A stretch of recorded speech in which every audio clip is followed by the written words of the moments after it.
네, 지난 5월 23일이었죠. 국정농단에 대한 재판이 시작된 이후 드디어 최순실 씨와 박근혜 전 대통령이 재판장에서 만난 걸 저희도 뉴스로 함께 확인을 했습니다.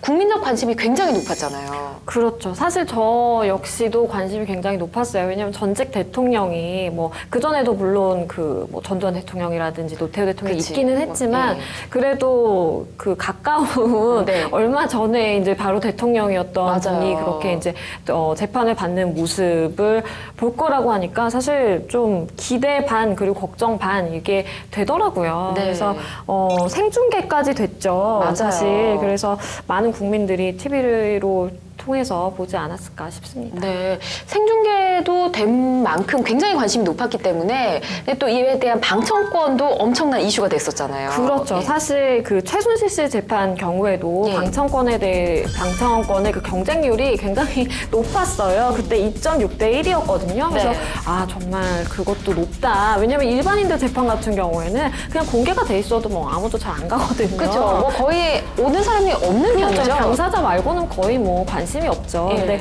2.6대 1도 참 대단하다라고 했었는데 뭐 박근혜 전 대통령 같은 경우에는 일반인 방청석이 68석이 배정이 됐었거든요. 근데 525명이 몰렸어요. 어마어마하네요. 경쟁률이 7.7대 1이었습니다. 7.7대 1. 네, 최순실 씨와 비교를 해서 거의 한 3배 정도 높았다라고 볼 수 있겠죠. 와, 대단합니다. 근데 또 궁금해지는 게 이렇게 재판에 등장하는 걸 공개하고 이렇게 하는 게 어떻게 보면 인권 침해다 얘기를 할 수도 있거든요. 법적으로 문제는 없는 건가요? 물론 사실 그렇게 볼 수도 있죠. 왜냐하면 뭐 어쨌든 호송되어 오는 과정에서 뭐 여성 수감자의 경우에는 이렇게 뭐 포승줄을 묶고 뭐 이런 것까지는 안 하긴 하지만 어쨌든 좀 보여주기 싫은 모습이잖아요. 그쵸. 근데 사실은 대법원 규칙에 따라서 이게 정해집니다. 재판장에 허가가 있으면요. 미리 허가만 있다면 얼마든지 촬영을 할 수 있고요. 이번 사안의 경우에도 사실 국민적인 그 관심이 높았던 사건이기 때문에 허가된 걸로 보이고 그리고 다른 피고인들과의 그 비교를 해봤을 때 형평에 맞춰서 보더라도 박 전 대통령도 뭐 일반인 신분이잖아요. 허가 안 할 이유가 없었기 때문에 허가한 걸로 보입니다. 네. 그리고 뭐 이 재판 과정을 다 뭐 촬영을 허가한 건 아니었더라고요. 그렇죠. 앞에 일부분 한 1분 30초 정도? 네네, 미리. 왜냐면 사실 뭐 취재진들이 나와서 전 과정을 그게 공개를 해버리면 사실 물론 기자들이 이제 받아 적어서 다 언론에 나오기는 하지만 일부 뉴스들이 좀 재판에도 영향을 미칠 수가 있기 때문에 사실 제한을 좀 둔 걸로 보입니다. 네. 과거 전두환 노태우 전 대통령 법정에 나왔을 때도 이 앞에 1분 30초 정도만 이렇게 촬영을 허가해 준 걸로 알고 있습니다. 이번에도 좀 비슷한 경우가 아니었나 싶은데 자, 어쨌든 박 대통령이 재판에서 이제 혐의를 부인했다고 들었습니다. 그렇죠. 박 전 대통령의 경우에는 사실 일관되게 혐의를 부인을 하고 있는 상황이에요. 법정에서 최순실 씨를 만났잖아요. 그날 처음으로. 그렇죠. 눈도 안 마주쳤다는 눈도 안 마주치더라고요. 기사를 엄청나게 봤습니다. 네, 근데 이제 그 최순실 씨가 있어서 뭐 의식을 한 건지는 잘 모르겠으나 뭐 아무 얘기도 안 하고 있다가 재판부가 물었어요. 유영하 변호사의 변론이 끝난 다음에 피고인의 의사가 뭐냐, 전부 부인하는 취지 맞냐라고 했더니 박근혜 전 대통령이 변호인의 입장인 것 같습니다라고 짧게 한마디 하고 첫 재판은 끝났죠. 그렇군요. 알겠습니다. 일단은 그러면 부인하고 있기 때문에 어떤 배경으로 이걸 부인을 하는 걸까 궁금해지거든요. 사실 그 박 전 대통령의 입장은 지금 아직까지는 재판 초기 단계여서 뭐 입장이나 구체적인 그 발언 내용이 막 다 나오지는 않고는 있는데 검찰 조사 받을 때 그 어떤 얘기를 했었나를 보면 아 지금도 이런 입장이겠구나라는 그런 좀 이해가 될 수 있을 것 같아요. 그때 당시에 사실 무슨 얘기를 했었냐면 그러니까 꾸준히 계속 부인을 해오는 거는 물론이고요. 특히나 기억에 남았던 저는 워딩이 사람을 어떻게 그렇게 더럽게 만드느냐 라면서 굉장히 박 전 대통령의 평소에 그런 말투나 어투로 비교를 해보자면 굉장히 강하게 말을 한 거거든요. 그런 걸 감안해 보자면 아 그냥 혐의 부인을 하는 것이 아니라 정말 뭔가 저 사람이 억울해하는 것 같다라는 정말 느낌까지 풍길 정도로 좀 강하게 표현을 했던 적이 있었죠. 아, 본인의 이미지를 엄청나게 손상시켰다 이런 뜻인 거죠. 그렇죠. 그렇게도 볼 수 있겠죠. 굉장히 강한 반발을 하고 있는 것 같은데 뭐 어쨌든 간에 요약을 해보면 나는 잘못한 게 없고 최순실 씨에게 속았다? 이런 뜻인 건가요? 그렇죠. 계속해서 그렇게 입장을 유지하고 있죠. 네. 그렇다고 하기에는 박근혜 대통령에 있는 혐의가 너무 많은 게 아닌가 싶은데 제가 기사로 봤을 때는 한 18가지 정도 되더라고요. 그렇죠. 18가지 정도 혐의를 받고 있고 그렇기 때문에 사실 이게 그 구속 만료 기간 안에 끝날 수 있는 재판이냐라는 얘기가 굉장히 많아요. 너무 짧아요, 기간이. 그렇죠. 왜냐하면 혐의 18개를 조금 설명을 해드리면 그냥 단순한 또 혐의도 아닙니다. 뇌물죄, 직권남용, 공무상 비밀누설 정도로 이제 크게 3가지로 나눠볼 수가 있겠는데요. 그 안에 이제 여러 가지가 세분화돼 있긴 하죠. 근데 조금만 더 세분화를 시켜서 본다면 일단은 기업 출연금을 강제 모금한 혐의가 있습니다. 다들 아시다시피 미르 재단이나 K스포츠 재단에 700억이 넘는 돈을 이제 강제 모금했잖아요. 그런 이제 혐의가 있는 거고요. 그리고 개별 기업을 상대로 한 직권남용과 강요가 있는데 이거는 그 현대자동차 KD 코퍼레이션 얘기예요. 최순실 씨의 딸 정유라 씨의 친구의 아빠가 운영하고 있는 회사를 친구의 아빠. 그렇죠. 그 회사를 이제 뭐 현대자동차에 추천을 해서 그 계약을 시켰다라는 혐의인 거고요. 그리고 이제 정호성 비서관과 관련된 공무상 비밀 누설이 있습니다. 뭐 최순실 씨한테 연설문을 계속해서 보낸 그런 행위 같은 문제가 됐었죠. 그렇죠. 그런 연설문 그 누출 관련 건이고요. 그리고 이제 롯데그룹 관련 제3자 뇌물 수수, 그리고 SK그룹 관련 제3자 뇌물 요구, 그리고 삼성그룹 관련한 이제 뇌물 수수가 있는데 이건 말 관련된 승마 관련해서. 그렇죠. 그래서 이 금액만 해도 뭐 400억 원이 넘어가니까 엄청난 거죠, 사실. 그리고 또 끝이 없죠. 블랙리스트 관련된 직권남용과 강요가 있습니다. 뭐 이것 때문에 사실 조윤선 전 장관 같은 경우에도 구속이 될 정도로 굉장히 큰 타격이 있었던 그런 사건이고요. 그리고 하나은행 임직원 인사 개입까지 있어요. 그래서 사실 이게 너무나 광범위하고 죄명도 많고 뭐 그렇지만 일단은 다 부인하고 있습니다. 네. 너무 많습니다. 일단 한 10가지 정도를 짚어주셨는데 기업과 관련된 것도 있었고 뭐 문화계, 예술계와 관련된 것도 있었고 세부 사항까지 다 합하면 이제 18가지 혐의가 된다. 이런 내용입니다. 자, 이렇게 재판이 일단 시작이 됐는데 법리적 싸움에서 누가 이기느냐 이게 굉장히 중요한 거잖아요. 검찰의 주요 논리가 어떤지 이거부터 좀 살펴볼까요? 가장 중요한 것은 사실 박근혜 전 대통령을 탄핵까지 이르게 한 것은 헌법적 가치를 훼손했다라는 거, 블랙리스트 관련된 것도 아마 주요하게 한 축이 될 거고요.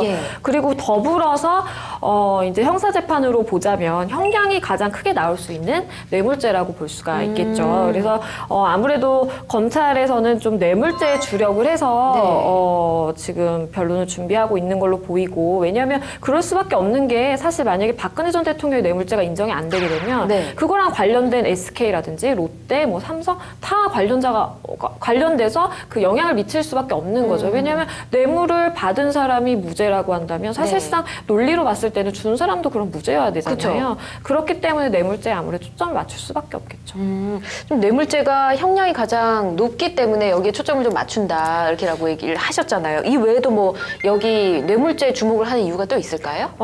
아무래도 사실 뭐 말씀드린 것처럼 이게 무기나 10년 이상까지 나올 수 있는 죄기 때문에 아무래도 초점이 맞춰지는 거고요. 그리고 아까 말씀드린 것처럼 다른 이제 피고인들, 뭐 신동엽 회장도 지금 뭐 같이 재판을 받고 있고 뭐 이렇지만 관련자들이 많은 거죠. 관련자들이 연결이 돼 있는데 이제 사실 생각해 보면 그렇잖아요. 이재용 전 부회장이 지금 구속까지 돼 있습니다. 구속까지 돼 있는데 이게 무죄가 나온다고 생각을 해버리면 한 나라의 정말 굴지의 대기업의 부회장을 구속을 시켜놓고 결국은 이게 무죄였단 말이야? 라는 반발이 엄청나게 일어날 수가 있겠죠. 그렇기 때문에 검찰도 굉장히 논리를 촘촘히 세워야 될 거예요. 어쨌든 많은 대기업들과 연관이 돼 있는 그 범죄 혐의도 일단은 뇌물죄가 가장 크다는 그런 말씀이신 것 같습니다. 자, 그렇다면 검찰이 이 죄를 입증해야 되는 게 가장 중요한 거잖아요. 입증하기 위한 뭐 증거들이 있을 것 같은데 뭐 필살기 있나요? 필살기라고 볼 수 있는 거가 안종범 전 수석의 그 56건에 달하는 수첩이 될 수 있을 거예요. 사실 이 수첩 유명하죠. 그렇죠. 이게 스모킹건이 돼서 많은 이제 피고인들이 구속이 됐다라고도 사실 보고 있거든요. 왜냐하면 이게 말씀드린 것처럼 56건, 56건이기 때문에 양이 엄청날 거 아니에요? 몇 년간의 기록인 거죠. 그렇죠. 그리고 들어있는 내용도 어마어마하겠죠. 그렇군요. 이 수첩 내용을 살펴보면 뭐 대화 내용도 빼곡히 적혀 있고 그리고 뭐 지시사항 대통령이 이러이러한 걸 지시했다 이런 것도 다 기록을 해놨다고 하더라고요. 그렇죠. 지금 일부 언론에서는 그 일부 내용이 공개가 되기도 했어요, 사실. 그래서 이런 내용이 적혀 있어서 뭐 구속이 됐다라느니 뭐 이런 얘기들은 많은데 네. 아무래도 검찰에서 다 내용을 공개하진 않았을 거고 정말 핵심이 될 수 있는 내용들이 일부 있지 않을까, 우리가 모르고 있는 네. 그런 내용들이 있어서 결국에는 그게 핵심 증거가 돼서 박 전 대통령에게도 유죄가 인정될 가능성이 조금 높아지지 않을까라고 보는 게 네. 뭐 검찰의 논리이자 바람일 거고요. 사실 그도 그럴 것이 다들 아시다시피 박 전 대통령의 경우에는 그 수첩에 무조건 다 적게 했다 그러잖아요. 네. 뭐 회의를 할 본인도 때 수첩을 그렇죠. 좋아했고. 그렇기 때문에 안종범 전 수석의 수첩이 그만큼 이제 신빙성이 높다고 볼 수 있는 그런 증거로서 가치도 있다고 볼 수 있겠고요. 네. 그리고 박 전 대통령이 한 얘기 하나하나까지도 다 적혀 있기 때문에 아무래도 많은 내용이 들어있을 것 같아요. 사실. 네, 또 이 수첩이 지난 앞서 특검 때도 주요 피의자들을 구속하는 데 아주 큰 역할을 했었잖아요. 그래서 말씀하신 것처럼 아직 어떻게 보면 까놓지 않은 내용들이 굉장히 많기 때문에 이번 박근혜 전 대통령을 또 이렇게 재판을 하는 과정에서도 큰 역할을 하지 않을까 싶습니다. 자, 그럼 이에 맞서서 모든 혐의를 부인하고 있는 박근혜 전 대통령 측에서는 어떤 입장을 내놓고 있을지 궁금해지는데요, 곽 변호사님? 기본적으로 박 전 대통령은 아까 서두에서 얘기한 것처럼 본인은 최순실에게 속았을 뿐이다. 예. 본인은 비리나 범죄를 저지르지 않았다. 또한 이를 저지를 동기도 전혀 없다. 이런 식으로 모든 혐의를 부인하고 있습니다. 기본적으로 형사소송법은 무죄 추정의 원칙이라는 게 있어요. 예. 그래서 혐의를 부인하고 모든 관련 증거를 부인해버리게 되면은 네. 상대방인 검찰에서 그거를 모두 반박해야 하고 예를 들어서 이제 참고인이 진술한 조서를 부인하고 네. 증거를 동의하지 않는 경우에는 그 이야기를 한 참고인을 이제 법정에 소환을 해서 증인신문을 해야 하고 그렇군요. 그러니까 사실상 시간이 엄청나게 걸리는 사건일 수밖에 없는 거죠. 그렇기 그럼 때문에 박근혜 전 대통령이 이렇게 혐의를 부인하게 되면 검찰 측에서 더 많은 시간을 할애해서 이걸 증명해야 된다는 거네요. 더군다나 구속기간에 제한이 있잖아요. 그러니까요. 6개월 안에 모든 결과가 나와야 되는데 그런 제한의 문제도 있기 때문에 사실 시간 끌기 작전을 조금 더 쓰고 있는 게 아닌가 이런 추측도 조금 해볼 수 있을 것 같습니다. 알겠습니다. 1심 기간이 6개월밖에 안 되기 때문에 더 지금 좀 촉박한 상황인데 박 전 대통령이 이렇게 주장하는 논리가 또 궁금해집니다. 말씀하신 이유도 있으실 것 같고요. 기본적으로 최순실 씨와 알았던 관계는 인정한다 하지만 딱 거기까지로 선을 긋고 있습니다. 네. 왜냐하면 최순실 씨가 또 재단을 통해서 이권을 챙긴 거나 이런 부분에 대해서 몰랐고 이번 사태가 터지고 난 이후에 본인은 인지를 했다 이렇게 네. 이야기를 하고 있고요. 또 언론에서 지금 이제 뇌물 수수 관련해서 이야기하는 재산 공동체에 대해서도 전혀 부인하고 있고 공범도 아니다라는 식으로 이야기를 하고 있습니다.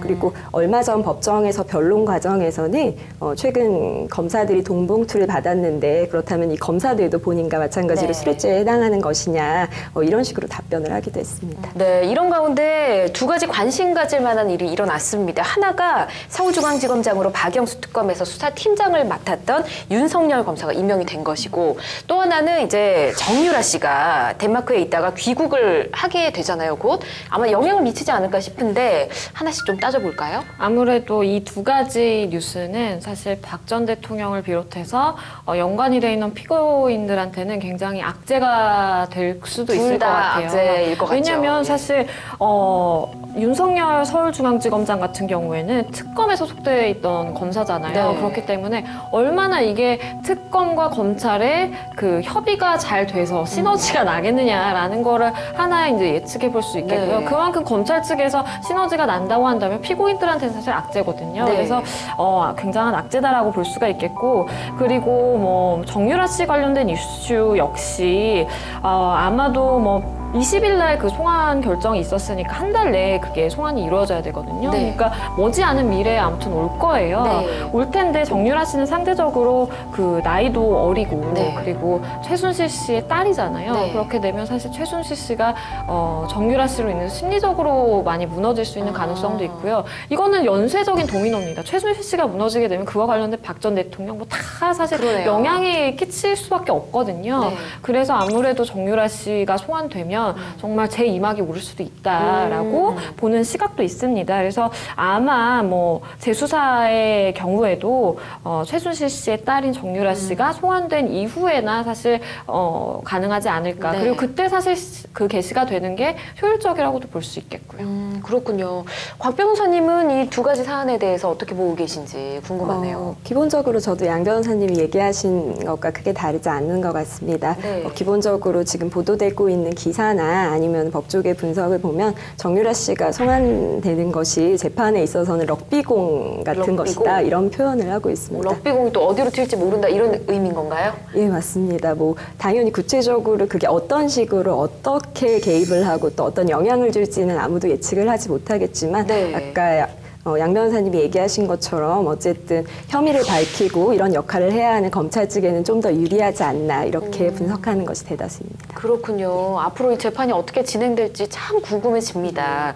자, 이렇게 쉽지 않은 법정 싸움에 있어서 법원이 박근혜 대통령에 대한 재판과 이 최순실 씨 사건에 대한 재판을 동시에 진행하겠다 이렇게 결정을 내렸잖아요. 그렇죠. 예. 사실 이렇게 동시에 진행하는 게 저는 개인적으로는 맞다고 생각을 합니다. 물론 기소의 주체가 다릅니다. 박근혜 전 대통령 같은 경우에는 이제 검찰 특수본에서 기소를 했고요. 네. 그리고 최순실 씨 같은 경우에는 특검에서 기소를 했기 네. 때문에 사실 박 전 대통령의 변호인단이 기소의 주체가 다른데 왜 병합하느냐라고 이의 제기를 했던 거거든요. 네. 근데 사실 그전에도 병합을 했던 사례가 있었고 이런 경우에 그리고 지금 사건이 워낙 방대하잖아요. 네. 워낙 방대해서 증인이 지금 150명이 넘는다라고 또 얘기를 하는데 사실 기소 사실이 거의 동일하다고 볼 수 있는 이 사건을 증인을 또다시 소환해서 다시 증인 신문하고 한다는 것 자체가 굉장히 비효율적이라고도 네, 볼 수가 이중으로 있겠고요. 일을 하는 건 마찬가지잖아요. 그렇죠. 네. 그렇기 때문에 아무래도 재판부에서도 생각을 했을 때 그 소송의 효율성이라든지 신속한 그 재판 진행을 위해서 이게 필요하다라고 본 것 같고요.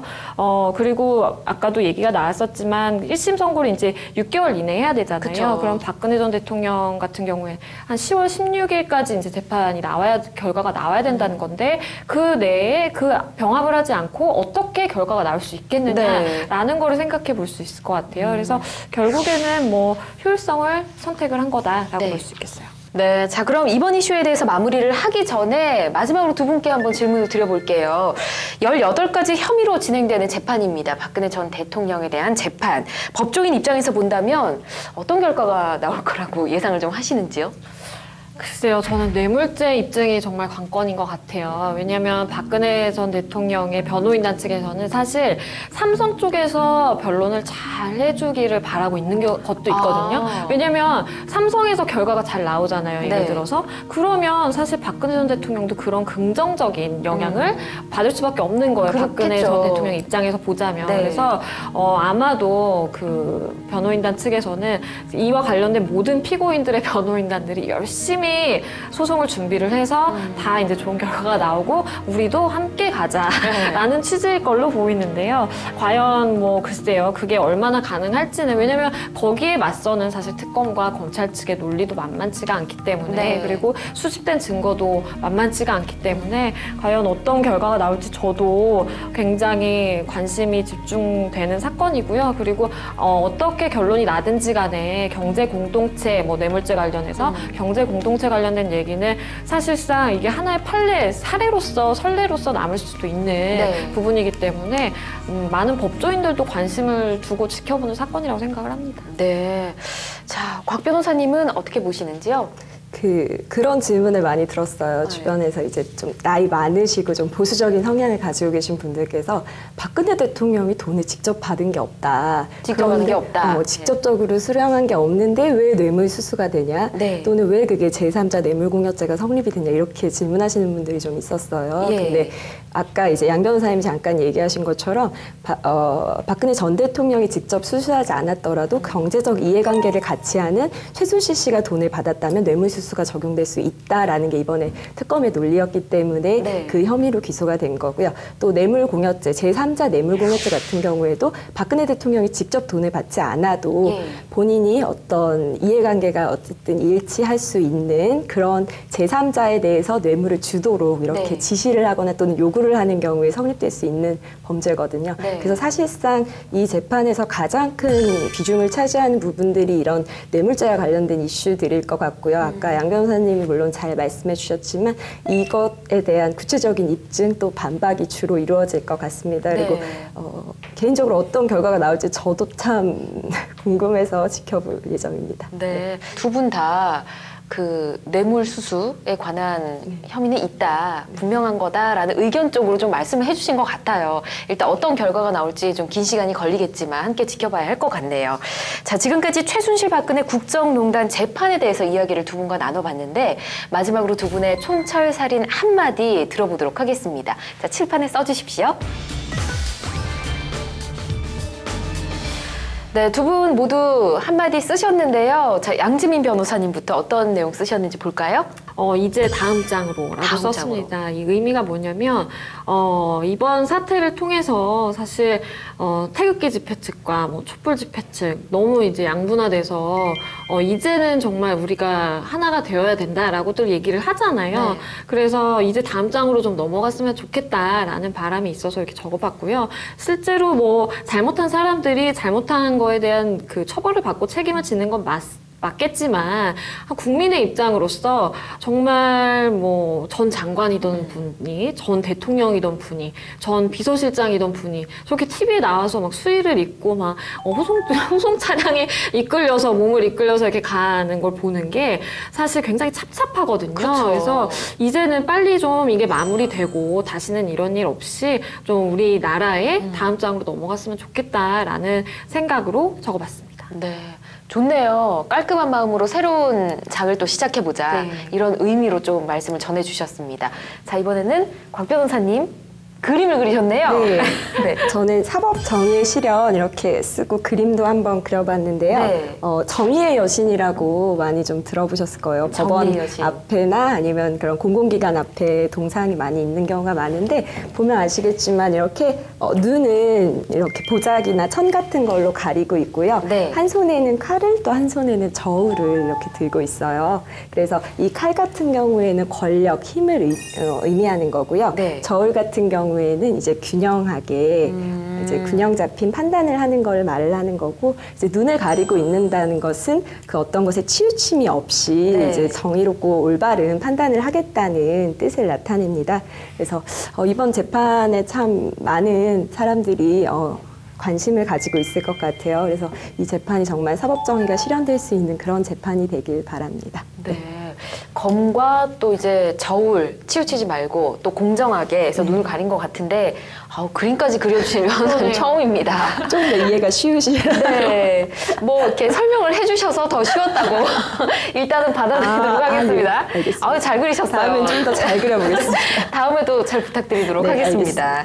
자, 첫 번째 이슈에 대해서 두 분과 함께 이야기를 나눠봤고요. 두 분 말씀해 주신 대로 정의롭게 사법 정의 또 실현이 돼서 잘 재판이 마무리돼서 좋은 결과를 이끌어내고 말씀하신 대로 다음 장에 새로운 시작을 함께 잘 써갔으면 좋겠습니다.